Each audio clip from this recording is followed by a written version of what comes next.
목요 성경 공부반 수강생 여러분, 안녕하십니까? 한 주간도 평안하셨습니까? 지난 주간 저는 휴가를 다녀오느라 뵙지 못하고 2주 만에 다시 만나 뵙습니다.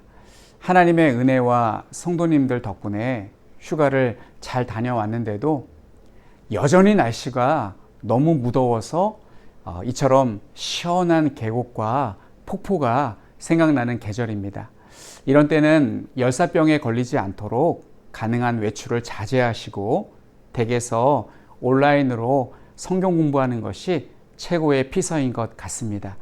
오늘은 그리스도인의 생활 지침 제1과 그리스도 안의 생활, 제2과 하나님의 말씀에 의한 생활에 이어서 제3과 하나님의 성령에 의한 생활을 할 차례인데요. 그 전에 복습을 하는 시간을 갖겠습니다. 1, 2과 핵심 구절을 읽어보겠습니다. 제1과 나는 포도나무요 너희는 가지라. 그가 내 안에 내가 그 안에 거하면 사람이 열매를 많이 맺나니 나를 떠나서는 너희가 아무것도 할 수 없음이라.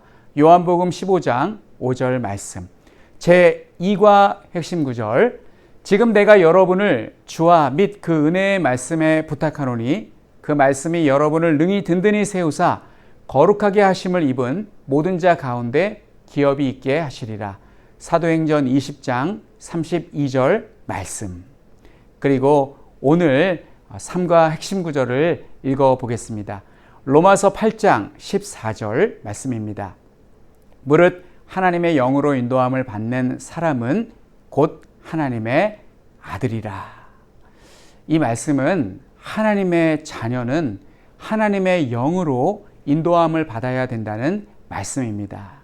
먼저 도입 질문을 살펴보겠습니다. 인도함을 받는 자는 누구입니까? 성경에서 하나님의 아들은 구원받은 나를 가리킵니다. 저는 딸인데요. 아니요. 성경에서 아들은 구원받은 여성도님들도 가리키는 말씀입니다. 우리가 예수님을 영접하면 성령께서 내 안에 내주하시게 됩니다. 자, 두 번째 도입 질문. 인도함을 받는다는 것은 무슨 뜻입니까? 이것은 성령님께서 인도하시는 대로 따라가는 것입니다. 우리가 말씀에 순종할 때 성령님은 내 삶을 인도해 주십니다. 이번 주일 설교 말씀 중에 우리가 서로 사랑해야 하는 이유에 대해서 목사님께서 3가지를 말씀해 주셨는데 그 중에 두 번째는 하나님께서 우리에게 성령을 주셨기 때문이라고 하였습니다. 기억이 안 나실 수도 있기 때문에 잠깐 함께 보도록 하겠습니다. 두 번째로 우리가 서로 사랑해야 하는 이유는요, 그의 성령을 우리에게 주셨기 때문에 우리는 서로 사랑해야 한다 말합니다. 13절에 보십시오. 이렇게 말하죠. 그의 성령을 우리에게 주심으로 우리가 그 안에 거하고 그가 우리 안에 거하시는 줄을 아느니라. 이렇게 말합니다. 주님이 우리를 사랑하시고 그냥 끝내버린 게 아니라 사랑해 그냥 그렇게 하고 끝낸 게 아니라 우리에게 사랑 주실 뿐만 아니라 성령을 주셨다. 이렇게 말합니다.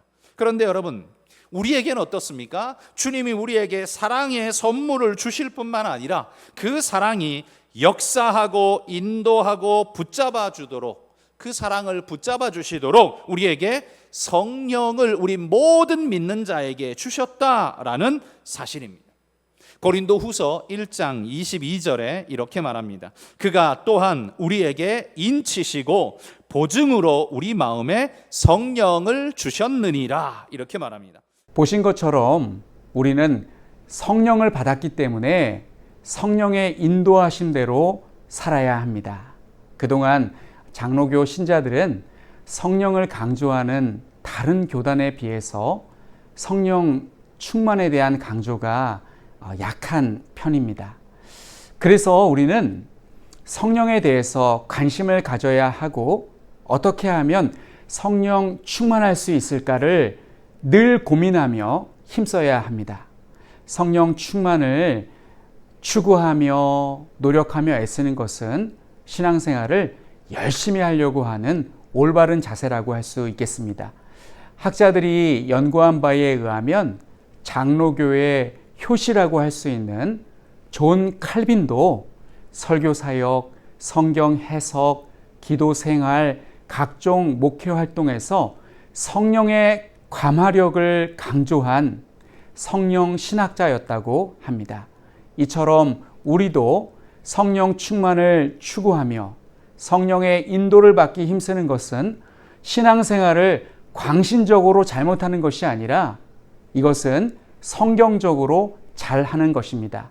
이러한 마음을 가지고 함께 문제를 풀어보겠습니다. 먼저 오늘 핵심 구절, 무릇 하나님의 영으로 인도함을 받는 사람은 이 부분에 빨강색으로 표시가 되어 있습니다. 자, 이 부분을 가지고 1번부터 7번 문제를 풀어보겠습니다. 1번 문제, 성령께서는 다른 어떤 이름들을 가지고 계십니까? 로마서 8장 9절 말씀, 만일 너희 속에 하나님의 영이 거하시면 너희가 육신에 있지 아니하고 영에 있나니 누구든지 그리스도의 영이 없으면 그리스도의 사람이 아니라. 성령의 또 다른 이름은 하나님의 영, 그리스도의 영이라고 할 수 있겠습니다. 하나님의 성령에 의한 생활을 하려면 성령님은 하나님의 영이시며 그리스도의 영이라는 사실을 알아야 합니다. 자, 2번 문제, 성령께서는 누구를 영화롭게 하십니까? 요한복음 16장 13절로 14절 말씀, 그러나 진리의 성령이 오시면 그가 너희를 모든 진리 가운데로 인도하시리니 그가 스스로를 말하지 않고 오직 들은 것을 말하며 장래일을 너희에게 알리시리라.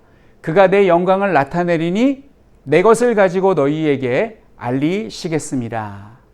진리의 성령이 오시면 예수 그리스도의 영광을 나타내십니다. 성령님께서는 그리스도를 영화롭게 하십니다. 다시 말하면 우리가 그리스도를 높이는 사람이 되게 하십니다. 성령님은 이 땅에 오신 그리스도를 영화롭게 하셨습니다. 그러므로 우리도 그리스도를 영화롭게 하는 삶을 살아야 성령의 인도를 받는 삶을 살게 됩니다. 3번 문제, 성령께 대한 당신의 반응은 어떠해야 합니까? 갈라디아서 5장 16절 말씀, 내가 이르노니 너희는 성령을 따라 행하라. 그리하면 육체의 욕심을 이루지 아니하리라. 정답은 성령을 쫓아 행해야 합니다. 성령을 따라 행한다라는 말씀은 성령님이 하시는 대로 우리도 따라 행한다라는 말씀입니다. 성령께서 감동으로 내게 말씀하시는 대로 순종해야 합니다. 그래야 할 때 육체의 욕심을 이루지 않습니다. 육체의 욕심이란 무엇입니까? 죄를 짓는 것을 의미합니다. 우리가 성령을 따라갈 때에 우리는 성령의 열매를 맺을 수 있게 됩니다. 자, 4번 문제, 성령을 따라 살기 위하여 당신은 무엇을 해야 합니까? 로마서 8장 5절 말씀, 육신을 따르는 자는 성령의 일을, 영을 따르는 자는 영의 일을 생각하나니. 정답은 영의 일을 생각해야 합니다. 영의 일을 생각한다는 것은 하나님의 성품을 닮는 것입니다. 사람은 그 사람의 사고방식이 그 사람의 운명을 결정합니다. 따라서 사고방식의 변화가 있어야 그 사람에게 변화가 옵니다. 그러므로 성령님의 인도하심을 받는 사람은 영적인 사고방식을 가지고 살아가야 합니다. 5번 문제, 예수님께서는 성령께서 무엇을 하시리라라고 제자들에게 말씀하셨습니까? 요한복음 14장 26절 말씀, 보혜사 곧 아버지께서 내 이름으로 보내실 성령, 그가 너희에게 모든 것을 가르치고 내가 너희에게 말한 모든 것을 생각나게 하시리라. 정답은 모든 것을 가르치시고 말씀하신 모든 것이 생각나게 하신다고 하셨습니다. 성령님은 말씀 중심으로 인도하십니다. 왜냐하면 성경 말씀은 성령님께서 기록한 책이기 때문에 그렇습니다. 성경을 기록한 사람은 대략 40여 명이 됩니다.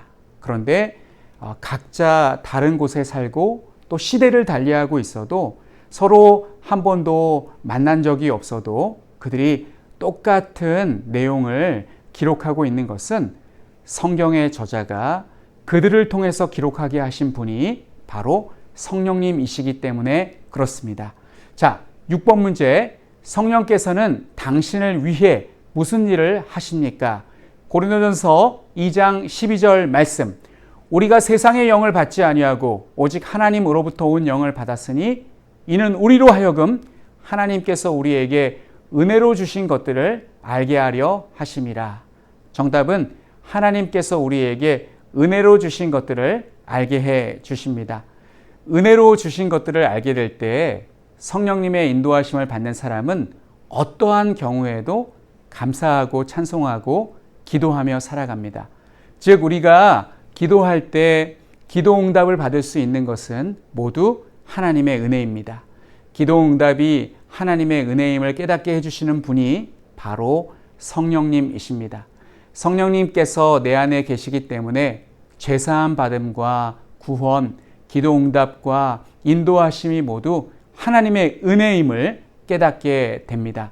만약 성령께서 우리 안에 계시지 않는다면 이 모든 것이 어떻게 이루어진 것인지 우리는 깨닫기가 어렵고 혹은 못하게 될 것입니다. 자, 그러면 7번 문제. 기도에서 성령의 역할은 무엇입니까? 로마서 8장 26절 말씀. 이와 같이 성령도 우리의 연약함을 도우시나니 우리는 마땅히 기도할 바를 알지 못하나 오직 성령이 말할 수 없는 탄식으로 우리를 위하여 친히 간구하시느니라. 우리가 연약하여 할 수 없는 것을 성령께서 말할 수 없는 탄식으로 우리를 위하여 친히 간구하신다 라고 말씀하시며 우리의 연약함을 도와주신다라고 말씀하고 있습니다. 성령님은 우리가 마땅히 빌바를 알지 못하고 연약해 있을 때에 친히 간구해 주시는 분입니다. 이렇게 성령님은 우리 몸 안에 계셔서 믿음으로 살도록 영으로 살도록 우리를 인도해 주십니다. 자, 그러면 두 번째 오늘 핵심 구절의 부분 하나님의 아들이라 이 부분을 가지고 8번부터 10번 문제를 풀어보겠습니다. 8번 문제 하나님의 자녀들은 모두 성령을 소유하고 있습니까? 갈라디아서 4장 6절 말씀. 너희가 아들이므로 하나님이 그 아들의 영을 우리 마음 가운데 보내사 아빠 아버지라 부르게 하셨느니라. 정답은 하나님의 자녀들은 모두 성령을 소유하고 있습니다. 간혹 모르는데 하나님을 아빠 아버지라고 부르고 예수님을 영접하는 사람이 있습니다. 이것은 자기가 모르고 있을 뿐이지 하나님의 영이 그 안에 안 계신 것이 아닙니다. 하나님의 자녀들은 성령으로 말미암아 하나님의 영을 소유하고 있습니다. 하나님의 자녀들은 모두 하나님의 영을 받았습니다. 고린도전서 12장 3절 말씀과 로마서 8장 9절 말씀 두 구절을 더 읽어보겠습니다. 그러므로 내가 너희에게 알리노니 하나님의 영으로 말하는 자는 누구든지 예수를 저주할 자라 하지 아니하고 또 성령으로 아니하고는 누구든지 예수를 주시라 할 수 없느니라. 고린도전서 12장 3절 말씀.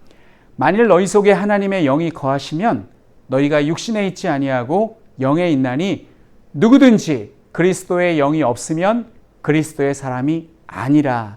로마서 8장 9절 말씀. 자, 그러면 9번 문제를 풀어보겠습니다.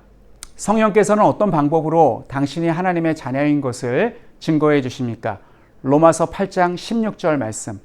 성령이 친히 우리의 영과 더불어 우리가 하나님의 자녀인 것을 증언하시나니. 정답은 우리의 영과 더불어 우리가 하나님의 자녀인 것을 성령께서 증거해 주십니다. 하나님은 우리 안에 계신 성령으로 말미암아 우리가 하나님의 자녀인 것을 증거해 주십니다. 그러므로 우리는 내가 하나님의 자녀라는 확신이 있어야 합니다. 이것이 성령의 역사입니다. 자, 마지막 10번 문제. 그 마음에 성령께서 계시는 사람은 어떤 삶을 살아야 합니까? 고린도전서 6장 19절부터 20절 말씀. 너희 몸은 너희가 하나님께로부터 받은 바 너희 가운데에 계신 성령의 전인 줄을 알지 못하느냐? 너희는 너희 자신의 것이 아니라 값으로 산 것이 되었으니 그런즉 너희 몸으로 하나님께 영광을 돌리라. 정답은 자신의 몸으로 하나님께 영광을 돌려야 합니다. 성령님의 인도하심을 받아 살아가게 되면 몸으로 하나님께 영광 돌리는 삶을 살게 됩니다.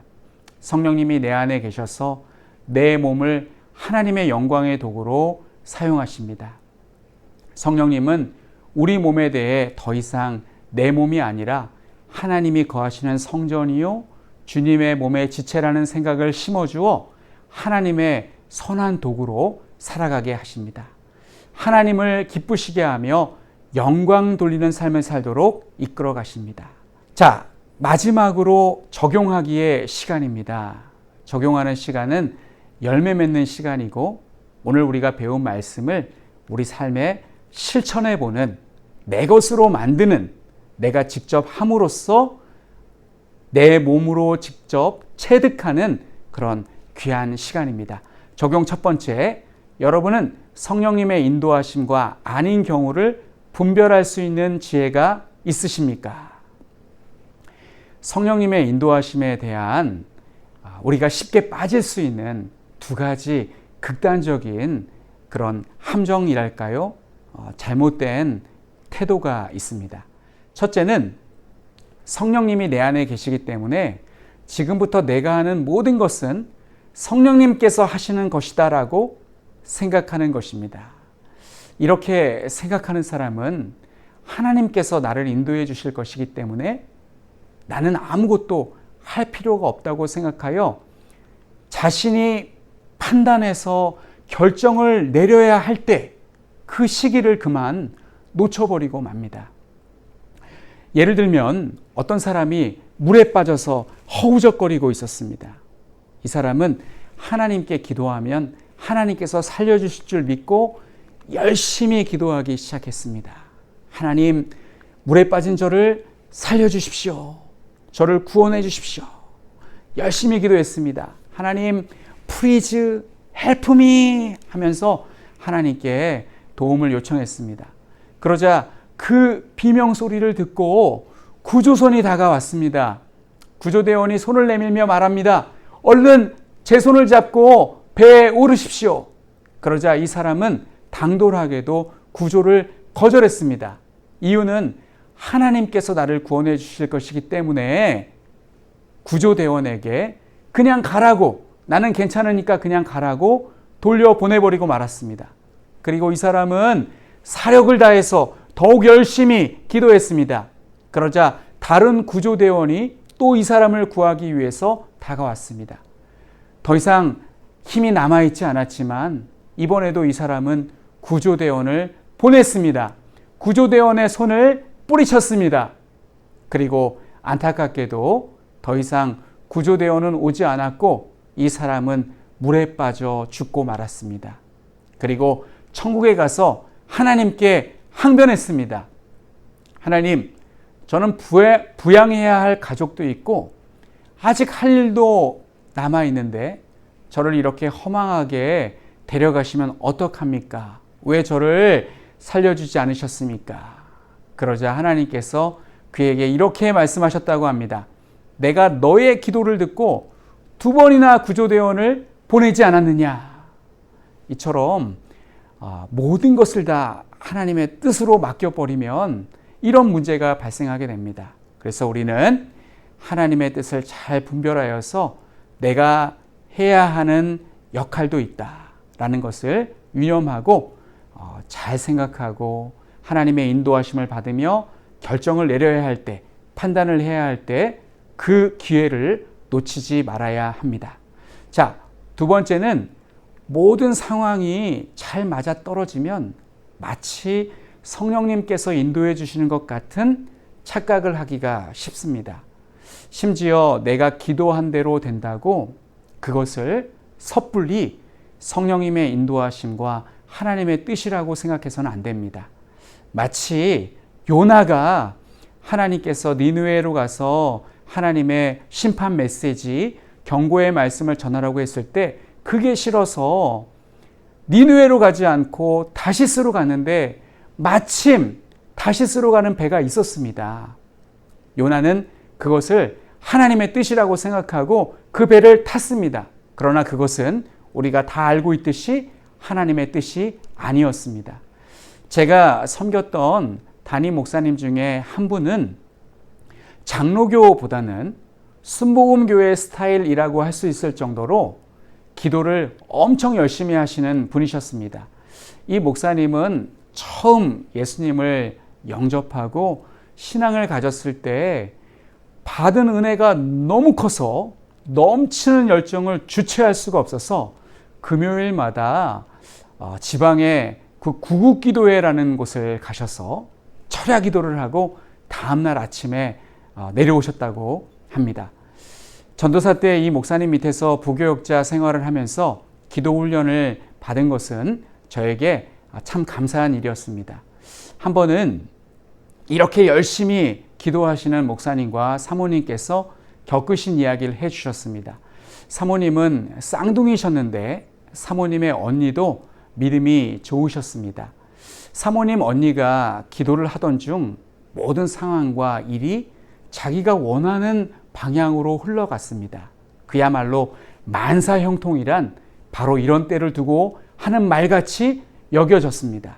이렇게 일이 술술 풀리면 분별력이 무뎌지기가 쉽습니다. 그래서 하나님의 뜻을 잘 살피지도 않고 모든 결정을 내려버렸습니다. 그런데 나중에 일이 진행되는 것을 보고 또 모든 일이 다 마친 후에 돌이켜 보니까 자신이 내린 결정이 하나님의 뜻이 아니라 자기 바람이었고 소원이었다라는 것을 알게 되었고 결과도 하나님의 뜻이라고 할 수 없는 그런 엉뚱한 결과가 나와버리고 말았습니다. 이 일 이후로 목사님과 사모님은 인생의 소중한 경험을 하게 되었다고 하시며 상황이 아무리 좋고 누가 아무리 좋은 조건을 제시해도 그것을 기도 응답이라고 섣불리 판단하고 결정을 내리기 전에 이것이 정말 하나님의 뜻인지 아닌지를 곰곰이 생각하며 살피게 되었다고 합니다. 자, 적용 두 번째, 하나님의 자녀인 당신 안에는 성령께서 내주하십니다. 잠시 멈추어서 당신을 인도하시고 위로하시고 가르쳐 주시는 성령에 대하여 하나님께 감사의 기도를 드리십시오. 자, 이 기도는 각자 드려야 되는 것이 마땅하지만 또 기도는 비밀리에 골방에서 하는 것이지만 제가 성도님들을 대표해서 기도를 드리도록 하겠습니다. 하나님 아버지, 은혜를 고맙고 감사드립니다. 나 같은 죄인을 사랑해 주셔서 내 안에 들어오셔서 온갖 죄악되고 더러운 것들을 몰아내 주시고 깨끗하게 하여 주심을 감사드립니다. 그동안 내 욕심과 고집 때문에 성령의 인도를 묵살하고 내가 하고 싶은 말과 행동을 하며 살아왔습니다. 그러나 이제부터는 하나님께서 인도하시고 가르쳐 주시는 대로 순종하며 살아갈 수 있기를 원합니다. 언제나 이 부족한 자와 동행해 주시는 성령님께 감사드리며 예수님의 이름으로 기도하옵나이다. 아멘. 사랑하는 여러분, 오늘은 하나님의 성령에 의한 생활이라는 제목으로 함께 공부를 하였습니다. 성령에 의한 생활을 하기 위해서는 성령님이 어떤 분이신지를 알아야 하며 하나님의 자녀는 어떻게 되며 하나님의 자녀는 어떻게 살아야 하는지를 알아야 합니다. 사람들은 부패한 본성이 있기 때문에 누가 간섭하는 것을 싫어합니다. 그러나 진정으로 거듭난 사람은 성령님의 간섭하심을 좋아하게 되어 있습니다. 왜냐하면 성령님께서 성도의 몸에 들어오셔서 사시게 되면 성령의 인도하시는 바가 되고 영에 속한 삶을 살게 되고 거룩한 삶을 살게 되기 때문입니다. 그리스도인의 생활은 하나님의 성령에 의한 생활입니다. 성령님의 지배와 통제와 인도와 지도와 가르침을 받아야 합니다. 성령님의 인도하심에 아멘하고 순종할 수 있는 자가 진정으로 거듭난 자입니다. 바로 이런 사람이 하나님의 영으로 인도함을 받는 자입니다. 바라기는 그리스도인의 바른 생활을 하기 위하여 하나님의 성령에 의한 생활을 하시기를 예수님의 이름으로 축원합니다. 다음 주 강의를 소개하겠습니다. 다음 주 말씀 공부 주제는 그리스도인의 생활 지침 제4과 믿음에 의한 생활에 대해서 공부하도록 하겠습니다. 지금까지 함께 공부해 주셔서 감사합니다.